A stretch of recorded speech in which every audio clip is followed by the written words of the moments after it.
everyone. Look here, I have received a gift from the British Council, and it's written here in this envelope study in UK, uk.britishcouncil.com. As you know that I'm the part of the City School Chatwal campus, and we used to do the British Council certification, and we are Microsoft School as well. So thank you very much, Haroon Bhai, for giving me this gift. Okay, so let's unbox this box. Okay, come on, unboxing it.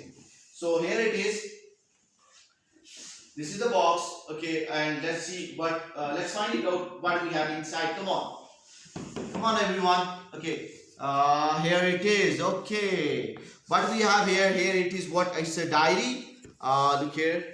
This is a diary. Okay, and what we have here, and this one is a special water bottle. We can say I can keep it my coffee, tea, or hot water, but it's a special bottle. When you press the top cap over here, it will tell you the temperature levels. Meet me sensor is over here. Touch sensor. Look here.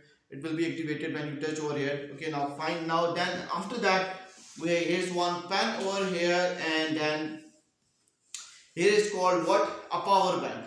Okay, this one is power bank, and it's mentioned here the tag study in UK and everything is over here. Thank you. Okay, and this one look like a credit card, but it is a USB stick. Okay, okay, let's see how to open this one. Just yeah, you can open like that. Thank you very much, Haroon Bhai. Thank you very much, British Council. Stay blessed.